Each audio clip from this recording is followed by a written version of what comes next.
Big TV భక్తి సమాచారం WhatsApp ఛానల్లో జాయిన్ అవ్వండి. అన్ని విశేషాలు ఎప్పటికప్పుడు తెలుసుకోండి. ఇప్పుడు రామకృష్ణ పరమహంస ఒక మాట అంటారు, పనసపండు కొయ్యండి, పనస తొనలు తీయండి అంటే చేతికంతటికి పాలు జిగురు అంటుకుంటే ఆ తర్వాత మీరు ఎన్ని నీళ్లు పెట్టి కడుక్కున్నా అది వదలదు. కానీ ముందు నూనె చేతికి రాసుకుని పనసపండు ఒలిచినటువంటి వాడికి తొనలు దొరుకుతాయి తప్ప పాలు చేతికి అంటుకోవు.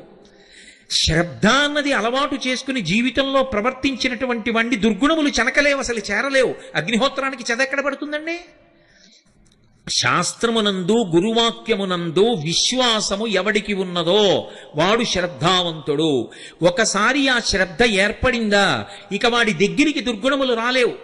అందుకే భారతీయతలో ఉన్నటువంటి గొప్పతనం ఎక్కడుంది అంటే ఏదైనా సరే పరమాత్మకి నివేదన చేసి పుచ్చుకుంటారు. నిన్న మీతో నేను శౌచము అని చెప్పానే, లోపలికి వెళ్ళినటువంటి అన్నంలో 6వ వంతు మనసుగా మారుతుంది, సూక్ష్మధాతువుగా. అందుకే అన్నం తినేటప్పుడు కూడా దానికి అంత శౌచ్యం ఇచ్చి తీసుకుంటారు, ఎందుకంటే శ్రద్ధ పాడైపోకూడదు తిన్న అన్నం వల్ల. అందుకే ఇది న్యాయార్జితాహారము, భగవదర్పితాహారము, మితాహారము, సాత్వికాహారము, ఇన్ని నియమములు కలిగినటువంటి ఆహారాన్ని పుచ్చుకుంటారు తప్ప ఎక్కడ పడితే అక్కడ ఏ ఆహారం పడితే ఆ ఆహారం పుచ్చుకోకుండా ఉండడానికి కారణం అది లోపలికి వెళ్ళి 6వ వంతు మనసైన తరువాత శ్రద్ధకించి భంగం అయిందనుకోండి, దానివల్ల ధూర్తచేష్టితాన్ని చేస్తే జీవుడు పాడైపోతాడు. లలితా సహస్రనామ స్తోత్రానికి భాస్కరరాయల వారు వ్యాఖ్యానం చేశారు. ఆయన చేయడం ఏమిటి? అమ్మవారు చేయించింది ఆయనలో దూరి. చేయించినప్పుడు ధన్య అని ఒక నామం, దానికి వ్యాఖ్యానం చేయించారు. మనసు అస్తమానం ఐశ్వర్యం మీదే ఉండిపోయిందనుకోండి, దాని లక్షణం ఏమిటంటే దేని మీద ప్రీతి ఉందో ఆఖరి ఊపిరిలో దాన్ని స్మరిస్తుంది. మనసుకి కదలిక ఉంటుంది. ఆ కదలిక దేని మీద అంటే ఊపిరి మీద ఆధారపడుతుంది. అందుకే పూజ చేసేటప్పుడు ప్రాణాయామం చేయిస్తారు. ఊపిరి నిలబడితే మనసు నిలబడుతుంది. మనసు నిలబడితే ఉపచారంలో ఈశ్వరుణ్ణి చూస్తారు. ఇప్పుడు ఆఖరి ఊపిరిలో ఆఖరిసారి కదిలినప్పుడు దేని మీద ఎక్కువ ప్రీతి ఉందో దాన్ని పట్టుకుంటుంది. ఇప్పుడు శ్రద్ధ లేదనుకోండి, ఊళ్ళో ఉన్నవన్నీ తెచ్చి ఇంట్లో పెట్టాడు అనుకోండి, దొంగతనాలు చేసి దాని మీదే మనసు పెట్టుకుని వెళ్ళిపోయాడు అనుకోండి, తిరియక్కైపోతాడు. కోట్ల జన్మలు భూమికి అడ్డంగా ఉంటుంది వెన్నుపాము, నిలువుగా పెరగడం. అందుకే సనాతన ధర్మంలో దేవతలు కొండల మీద కూర్చుంటారు. ఎందుకు కొండల మీద కూర్చుంటారంటే వాళ్ళకేం సరదా పుట్టి కాదు. ఉత్ అంటే ఇలా తల ఎత్తి చూడాలి, అధిరోహించాలి, పైకెక్కాలి. జీవితంలో నువ్వు పైకెక్కితేనే పరమేశ్వరుణ్ణి చేరగలవు. నువ్వు ఊర్ధ్వముఖ చలనం చెయ్యాలి. సామాన్య ధర్మాలు గట్టిగా పట్టుకోవాలి. పట్టుకుంటేనే ఉంచుకోగలుగుతావు. ఇప్పుడు దొంగతనానికి అలవాటు పడిపోయి దొంగతనమే చేశాడనుకోండి, ఇక్కడ సంతోషంగా ఉన్నట్టుగా ఉంటుంది. కానీ ఎంతకాలం అనుభవిస్తావు ఈ శరీరంతో? ఏదో కొంతకాలం, ఓ 50 ఏళ్ళు, ఓ 60 ఏళ్ళు, ఓ 70 ఏళ్ళు. ఆ తర్వాత ఓ విచిత్రం ఉంటుంది. ఇది భోగాన్ని అంగీకరించదు.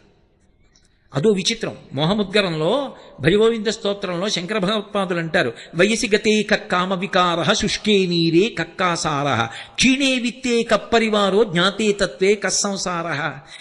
ఇది విరక్తి చెంది ఇది నేను పుచ్చుకోననేంత వరకు నీ అంత నువ్వు పుచ్చుకోవడం మానకపోతే పాడైపోయావని గుర్తు. వయసి గతే కక్కామ వికార. వయసు అయిపోతోంది అనుకోండి, కామవికారం పోతుంది.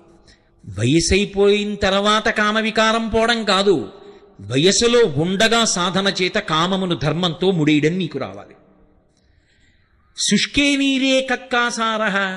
నీరెండిపోతే చెరువు అందరూ ఎండిపోయిన చెరువు అంటారు. అలా పటుత్వం తగ్గిపోయిందనుకోండి శరీరంలో, ఎన్ని మధుర పదార్థాలు ఎదురుగుండా ఉంటే మాత్రం నీ శరీరం పుచ్చుకుంటుంది, శరీరం పడిపోతుంది. అది తీసుకోకూడదు అప్పుడు. అందుకే అహమన్నమన్నాదో అంటుంది అన్న సూక్తం. అన్నం అంటే మనని పోషించున్నది, మనము తినునది, మనని తినునది. 2 అర్థాలు. అన్నం మనం తింటాం కొంతకాలమే, ఆ తర్వాత అది మనని తినడం మొదలెడుతుంది. ఏమండి మీకు మధుమేహం వచ్చింది తినకండి అంటారు. తినకండి అన్నది తిన్నాడు, అది విషం, అది తినేస్తుంది మనిషిని. ఏమంటే మీకు రక్తపోటు వచ్చింది తినకండి, తిన్నాడు, తినేస్తుంది మనిషిని. అన్నం కొంతకాలం మన చేత తినబడుతుంది, తర్వాత అది తింటుంది, అప్పుడు శరీరం దాని వలన పడిపోతుంది. అందుకే 50 ఏళ్ళు దాటిపోతే ఇక శరీరం అనరు, దేహం అంటారు. దేహం అంటే దహ్యమానం, కాలిపోవడానికి సిద్ధపడిపోతుంది. తనంత తాను పుచ్చుకోవడం మానేశాక నువ్వు పుచ్చుకోవడం మానడం కాదు, నువ్వు సాత్వికాహారం తీసుకుని ఉపవాసం చేసి శరీరాన్ని నిలబెట్టి భగవంతుని యందు ప్రవర్తించడం సాధన చెయ్యాలి. అప్పటి వరకు నేను అలా తింటూనే ఉంటానంటే తప్పు కాదు, కానీ దానికోసం అన్నీ తెచ్చిపెట్టినా ఒకనాడు ఈ శరీరం తిరస్కరించేస్తుంది. వయసిగతే కక్కామ వికార శుష్కే నీరే కక్కాసార క్షీణే విత్తే కప్పరివారో. ఎంతో ఐశ్వర్యవంతుడు, ఆయన దగ్గరికి రానివాడు లేడు. ఒకనాడు ఆయన వృద్ధుడైపోయాడు. ఆయన బిడ్డలు చూస్తున్నారు వ్యవహారాలన్నీ, ఆయన బిడ్డల చుట్టూ తిరుగుతారు. ఇన్నాళ్ళు ఈయన చుట్టూ తిరిగినవాడు ఎలా ఉన్నారండి నాన్నగారు ఒక్కసారి నమస్కారం చేసి వెళ్తానని కూడా లోపలికి రాడు. కాబట్టి నీ దగ్గర డబ్బు ఉన్నంత కాలమే, ఆ డబ్బుని నువ్వు నిర్వహించగలిగినంత కాలమే నీ చుట్టూ. నిర్వహించడానికి ఓపిక దీనికి తగ్గితే వెనక బిడ్డలు పుచ్చుకుంటారు, ఇక నీ చుట్టూ ఉన్న పరివారం నీ చుట్టూ ఉండరు. క్షీణే విత్తే కప్పరివార జ్ఞాతే తత్వే కస్సంసార. ఇది తెలుసుకున్న వాడికి ఇంకా సంసారం ఎక్కడుంది?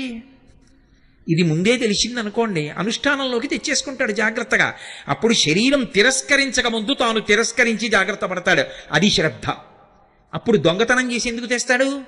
సాత్వికంగా తెచ్చుకుంటాడు. అది చాలు నాకు, విత్తేన సర్వే వశాహ, దాని చేత నాకు అన్నీ సమకూరుతాయి. అన్నీ అన్నప్పుడు అర్థం ఏమిటి? ఉత్తర జన్మలలో నేను పాడైపోను. ఈ శాస్త్రం మీద గురువు గారి మీద ఉన్న శ్రద్ధ ఉందే, ఇది ఏమవుతుందంటే ఈ శరీరం పడిపోతున్నప్పుడు కూడా దీనికి ఊపిరి అందదు. ఒకప్పుడు ఆ ఊపిరి కోసం కొట్టుకుంటుంది. ఆ ఊపిరి తీయలేకపోతే ఒళ్ళు చెమట్లు పట్టి అసలు ఎంత బాధో పడిపోతుంటే, ఆ బాధపడిపోతున్నప్పుడు కూడా ఒరే ఒకనాడు శరీరం పడిపోతుందిరా, భగవన్నామం విడిచిపెట్టకు అని చెప్పిన గురువుగారి పాదాలు, ఆ గురువుగారు చెప్పిన మాటలు జ్ఞాపకం వచ్చి, ఓ ఇది పడిపోయే సమయం ఆసన్నమైందనమాట అని భగవంతుడి మీద దృష్టి పెడతాడు. ఎందుకని? శ్రద్ధ, శాస్త్రం మీద గురువు మీద ఉండిపోయింది దృష్టి. ఇప్పుడు అది పెట్టుకుని వెళ్ళిపోయాడు. ఆయన సంపాదించింది ధార్మికమైన మార్గంలో తప్ప ఆయన దొంగతనం చేసి తెచ్చింది లేదు. ఆయన అనుభవించడానికి ఏముంది పాపం? కాబట్టి ఉత్తర జన్మలు క్షేమకరంగా ఉంటాయి. ఈ జన్మలో ఓ 30 ఏళ్ళు సంతోషించడానికి 3 కోట్ల జన్మలు పాడు చేసుకోమని ఎవడు చెప్పాడు? పెట్టుబడి రీత్యా చూసినా కూడా అది దోషభూయిష్టమైన జీవితమే కదా. అందుకని శ్రద్ధతో ఉన్నవాడెవరో వాడు అస్థేయమును పొందగలడు, అంటే దొంగ బుద్ధి లేకుండా జీవించగలడు. సామాన్య ధర్మంలో ఏదో దొంగతనం చేయకండి అని చెప్పడం శాస్త్రం యొక్క ప్రయోజనం కాదు. దొంగతనం చేయకుండా ఉండడానికి మనసు బాగా ఉంచుకునేటట్టుగా ఏది అందించాలో అందిస్తుంది. అందుకే మీరు ఒకటి బాగా గమనించండి, అన్నిటికన్నా చాలా గొప్ప దానం ఏది అంటే ధర్మమునకు సంబంధించినటువంటి విషయములను లోకమునందు ప్రచారము చేయుట. మీరు ఇవాళ అన్నం పెట్టారనుకోండి, సాయంకాలానికి జీర్ణం అయిపోతుంది, మళ్ళీ ఆకలేస్తుంది. ఓ కంటికి శస్త్రచికిత్స చేయిస్తే కొన్నాళ్ళకి మళ్ళీ రెండో కంటిలో మసక ఏర్పడి శస్త్రచికిత్సకు సిద్ధం అవుతుంది. ఇవాళ జ్వరానికి ఔషధం ఇప్పిస్తే రేపు మళ్ళీ ఔషధాన్ని కోరుకుంటుంది. మీరు ధర్మం గురించి ఒక్క ప్రసంగం చేస్తే అధర్మ మార్గంలో వెడదామనుకున్నవాడు కూడా మానేస్తే వాడి వలన బాధపడవలసిన కొన్ని 100 మంది దాని నుంచి తప్పుకుంటారు. పైగా విని ఆచరించిన వాళ్ళందరూ ఉద్ధరణ పొందుతారు. అందుకే ప్రవచనానికన్నా ధర్మ ప్రచారం కన్నా గొప్పది లోకంలో ఇంకొకటి లేదు. అది ఆత్మోద్ధరణ హేతు. అందుకు ఈ దేశంలో మహాత్ములు కూడా తమలో తాము రమించి ఆత్మానుభవాన్ని పొందగలిగిన యోగులు కూడా ఆ మౌనాన్ని విడిచిపెట్టి ప్రత్యేకంగా వచ్చి వాళ్ళకి మౌనం విడిచిపెట్టడం ఇష్టం కాకపోయినా మన కోసమని మాట్లాడతారు. అందుకే వాళ్ళు అనుగ్రహించి మాట్లాడారు కాబట్టి వాళ్ళు మాట్లాడితే ప్రవచనం చేశారు, ఉపన్యాసం చెప్పారు, అందరూ అనుగ్రహ భాషణం చేశారంటారు. ఎందుకని అంటే వాళ్ళు మాట్లాడక్కల, వాళ్ళు మౌనంలో ఒక్కటైపోయి అన్నీ లోపలికి తీసుకుని రమిస్తారు. అలా రమించగలిగినటువంటి వాడు తన సౌఖ్యాన్ని పక్కన పెట్టి వచ్చి మాట్లాడుతున్నాడు. ఎందుకని? అయ్యో వీళ్ళు పాడైపోకూడదని మనకు ఉపదేశం చేస్తున్నాడు ఆయన. ఆ ఉపదేశం శాస్త్రాన్ని ఆధారం చేసుకుని జరుగుతోంది. ఆ ధర్మ ప్రచారమునకు లోకంలో అంత పెద్ద పీట. ధర్మ ప్రచారము కన్నా కూడా లోకులు, ప్రత్యేకించి నరులు మంచి మార్గంలో నడవడానికి కావలసినటువంటి మార్గము ఇంకొకటి ఉండదు. For more videos like this, subscribe Big TV channel.